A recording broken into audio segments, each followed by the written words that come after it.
Hello, hello. It is me, Legendary, and I'm here to quickly yap about the start of a new Foxhole war. So this is a question that I've been asked a couple of times now, both on Discord as well as Reddit threads, as well as some of my YouTube comments.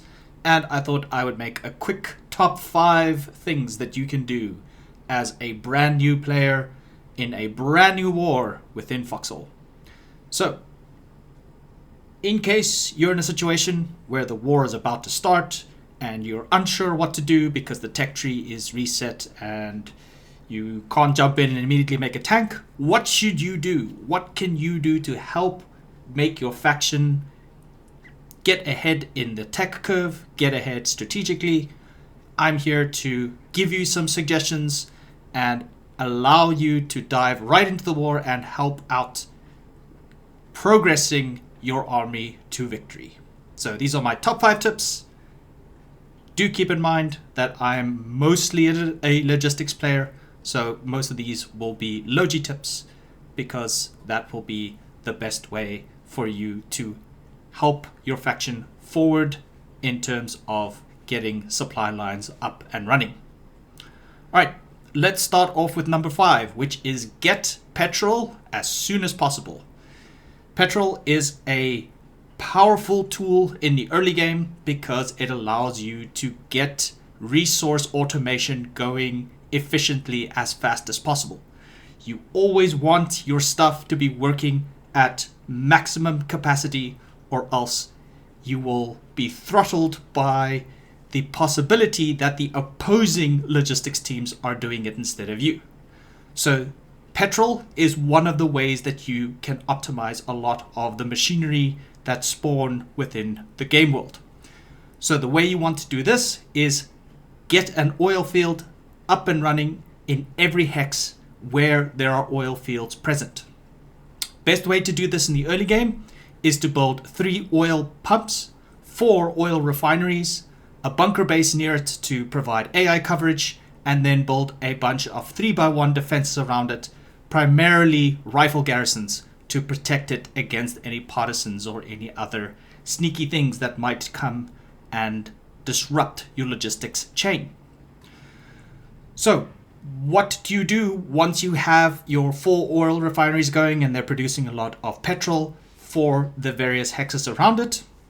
Your absolute top priority is to fuel salvage mines. Now, this is a common misconception. A lot of people like to fuel component mines first. These are not as important as salvage mines because salvage mines produces 4 times the salvage than they normally would if they were just to run on diesel. So putting petrol within salvage mines should be your top priority. The best way to do this early on when you don't have access to flatbeds easily is just to produce the simple fuel truck that you can build at your garage for around 120 BMATs. So once you have petrol going, literally build a petrol truck for every single salvage field, every single salvage mine in your respective hex, as well as building additional petrol trucks for the salvage mines in hexes that do not have petrol fields or readily access to oil fields that produce petrol inside those hexes as well. Okay, so very, very important. Get your salvage mines on petrol. You will see the difference immediately. You will have way more salvage to produce more resources that will help fuel the early war economy. After all your salvage mines are up and running, then you can fuel the component mines. You can also fuel any sulfur mines that you have to get high explosive materials going. And then if you're also collaborating with other facilities, try and fuel the salvage field harvesters if any are built. These are a great tool to help automate a lot of salvage collection early, although in my opinion these take the least amount of priority. Making sure the salvage mines are up and running is very important because there is no reason to not have those salvage mines basically churning out 4 times more efficiently than usual. The salvage field harvesters, they're more of a quality of life so that people don't have to sit on the field as often as necessary. Okay, So get Petrol up and running. They're very easy, small facilities that you can get going. You don't need to build a massive facility to do this. Just simply 4 oil refineries, making petrol nonstop, having people to courier oil into the refineries themselves, either via a fuel truck or via a small train, and then life will be good. Alright, the next top priority is build bunker cores. This is not just limited to bunker cores on the front line. Yes, those are important to resupply soldiers quickly and getting them into the fight faster, but building bunker bases in key strategic areas is very, very important. Even if the bunker base is not going to see action for the first 2 or 3 weeks of the war, having the bunker core sitting there getting tech levels through the garrison upgrades will allow you to rapidly build the base up if the enemy encroaches on that area. So, if you're a new player and you want to get into building a bunker base, start by simply making the bunker core, upgrading it to tier 2, and then getting it garrison upgrades so that it can start going down the upgrade tech tree. Now remember, teching a bunker core takes a lot of time.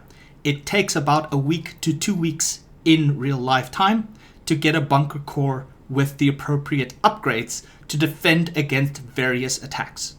So get them up, get them teching, and try and keep the core's design as simple as possible. You can build very complicated bunker base pieces, but the core is essentially a last point of defense for the bunker itself. So you want to protect it as best as possible with garrisons around it. So my recommendation is, if you're just starting out, build these 6-piece bunker cores. It looks like this. So you have 2 singular squares that are surrounded by triangles, and it makes this funny looking rectangle with the corners cut like so. This is the most optimal way to build a bunker core for the purposes of teching it up and then ready to expand into a larger base if the need arises. All right, if you're wondering what your tech path for your bunker core should be, this is the optimal way to upgrade your bunker cores from the start of the war. So always get the rifle garrison upgrade first, then go for support bunkers, then tech into concrete. Once you have these 3, this will basically protect your bunker base for about 5 or 6 tech levels within the tech tree. Concrete, specifically, once it is produced and placed inside or upgraded into your bunker core itself, this will make your bunker core resilient to thousands and thousands of rounds of early game high explosives. It will take lots of Mammons, lots of RPGs, lots of 30mm, etc. to break down a concrete bunker core. So you really, really want to rush this bunker tech as fast as possible. Now, once you have these 3, the rest of the tech path is basically up to you, but I normally recommend going into 80 garrisons so that your bunker base can defend off against heavy armored cars from the Wardens, as well as tankettes from the Colonials. So once you have 80 garrisons, the next natural path is to upgrade howitzers. This will preemptively defend your base against early game artillery as well as mortars. And then you can upgrade the deployment zone upgrade or the deployment point upgrade, and then the advanced bunkers if you want to go further into making an intelligence center, etc. All right, so very important, build those bunker cores. Anti-partisan bunker cores are quintessential in backline logistics hubs, as well as having what we call QRF bases, which is basically a base for people to go to if there are some enemies nearby them, and they typically have observation bunkers on them so that we can have advanced intelligence over a large area. All right, so build bunker cores, very important, and make sure that you place them in nice strategic positions alongside roads, alongside chokes, alongside border edges without going into the rapid decay zone. Those are all great places to get your tech bunker cores going. All right, now in terms of what should you make in the early game, realistically, that depends on the situation that the front is in. If the front needs rifles and ammo, go and make rifles and ammo. If it needs medical supplies, go and make medical supplies. But in the very early game, the two most important materials to create are Mammons, which is the simple high explosive hand grenade, as well as soldier supplies. So we always have this notion of, at the start of the war, we only make Mammons and Shirts. When you want to attack into an enemy defended position or into a town base, you will roughly need around 200 shirts and 400 Mammons per attack wave. Yes, you really need a lot of these. It's the only way you can break structures. You don't have Havoc charges, you don't have Hydra's Whispers or Satchel charges. You need infantry to rush in and throw grenades at buildings to destroy them. And you need a lot more shirts and a lot more Mammons than you would in the late game. So build a lot of these. One thing to be wary of, though, is try not to oversupply the most forward bunker base. If it has 200 shirts, stop supplying that base. It is important that you do not oversupply, because if the enemy manages to turn the fight around due to a misplay or a drop in motivation or people being flanked of some kind, then you need to have fallback positions that are also well supplied as well. So if you're a frontline logistics player and you're figuring out where to deliver your next batch of resources, take a look at the bunker base inside your map. If you see 200 shirts or 200 soldier supplies like this, do not supply it any more soldier supplies. Find a bunker base just behind it, or a town base or a relic base behind it that needs those supplies as well. All right, don't oversupply, but make sure that the front has enough Mammons and Shirts to fight. You need 200 shirts, you need 400 Mammons. That's the best and most comfortable numbers that can successfully push and destroy an enemy entrenched position. Right, the next thing is make sure to prepare your stockpiles. And I say your stockpiles because as a logistics player who's in it for the long haul, you need to have resources ready to build things and to make things at the drop of a pin. So if you're a Logi main, go and create a private stockpile inside your main logistics hub. Your logistics hub is basically a town in the backline that you're going to be operating out of for the majority of the war. So go and make yourself a private stockpile. Make sure you save the code somewhere and share it with other regiment players if you're in a regiment or not. Otherwise, just have a private stockpile and start filling it with the basic resources that you make from salvage and sulfur. So go and scroop those fields, collect those salvage from the salvage mines that are hopefully running efficiently on petrol, and make basic materials or BMATs, make explosive materials or explosive powder, and go make high explosive materials from sulfur that you collect from the mines or sometimes from facilities. All right. If you want to know the most optimal way to spend your salvage, collect the salvage, take it to the refinery and produce a queue of basic materials. You can have up to 20,000 salvage to be produced into BMATs at any time, and you can also have up to 60,000 salvage being produced into EMATs at any time as well. If you do have access to any sulfur, just produce it into HEMATs, and once you have your queues ready, you go up to the refinery and you right click on the prepared materials while you're inside your truck, and then you just say extract as crates, and then you take those crates and you submit them to your private stockpile in your seaport or storage depot. It's important that you keep this loop going until your stockpile is maxed out. Once your stockpile is maxed out, then start donating your excess resources to public so that other public logistics players can make use of it within the hex itself. You're basically fueling the machine that will eventually fuel itself by helping others. Right. So having a stockpile of resources is useful because the moment a critical tech unlocks, you want to be producing that critical technology as fast as possible and in large quantities. And the only way you can do that is by being prepared. So it's perfectly fine if you have a single private stockpile filled to the brim with resources, and the moment something important happens, you can quickly use those resources and produce the latest tool or the latest toy.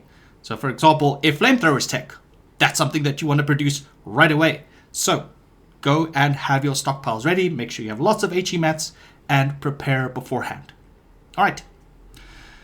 And the final tip that I have, and this is the most important thing to do in the early game, is you need to keep your salvage fields cleared.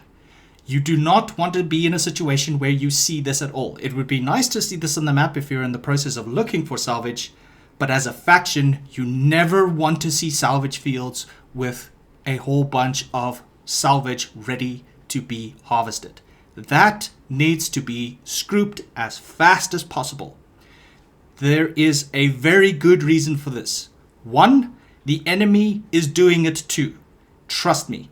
If the enemy sees a salvage field in their hexes that are not being scooped, they are sending players there to go collect it. Why? Because you need to make B-mats. You need to make E-mats. You need to be fueling the war machine. And second of all, salvage fields is the only way you can progress your tech level. You can't get tech in any other way in the game. You do not get techs from camping component mines. You do not get tech from building facilities. You do not get tech for mammon rushing the enemy forward bunker bases. So if you want to build armored cars and tanks and heavy explosives and artillery and in the future aircraft, you need to clear the salvage fields. How this works is every salvage field will always drop one of two tech materials. This will be a random drop when you clear a salvage node by hand, and it will appear as a sort of weird looking small drop of metal. You collect this metal and you put it inside of a bunker base or refinery. Whatever you do, even though salvage is very tempting to make into B-mats and E-mats, etc., do not throw this tech material away. If you don't want to go and progress the tech tree yourself, be kind and donate those tech materials in a nearby bunker base or in a refinery, because another player will do it for you at a later stage. But do not drop those resources on the ground. Do not throw them away, because you're actively harming your team if you do that. Please submit those materials to a bunker base, and someone will be able to see that submission on the world map, and someone will go and collect and make use of it. And then ultimately, you will have access to push guns and sledgehammers faster if you scoop these fields. All right. This is my number one tip, and it's undisputed by everyone. You do not want your salvage fields to be sitting with nodes that are unharvested. Get the scrap in the refineries. Go make public B-mats. Go make garrison supplies, or maintenance supplies in material factories. Sorry, I'm a bit of an old player. Garrison supplies is an old thing. But yes, scoop the fields. Make sure you have the materials flowing as fast as possible. All right. One final thing, and this is not a tip, but if you are a new Foxhole player and you want to figure out how logistics and just the general communication systems in Foxhole works, I have a guide on Steam that you can happily go and take a look at. It's a step-by-step small tutorial video essay. It's broken up into several smaller sections. If you've never touched the game before and you want to just go and figure out the sort of quote-unquote Factorio side of Foxhole, this is a great place to get started. I show you how to make a truck. I show you how to collect salvage from salvage fields, what to do with that salvage, how to produce materials inside factories, as well as getting the public logistics loop going. So if you're a first-time player, this is a great starting point on your Foxhole adventure. So go and check it out. It goes in a lot more detail that I can cover in one of my YouTube Yap videos. So go take a look at it, and hopefully that will get you going. And as always, if you have any questions about anything about this video, feel free to leave it in the comments or reach out to me. I'm practically everywhere on social media, and I will be happy to help you with your logistics questions. All right, that's it for me. Good luck in any future starting wars. And remember, scoop those fields and make sure you have as much resources ready for future tech levels as the game progresses.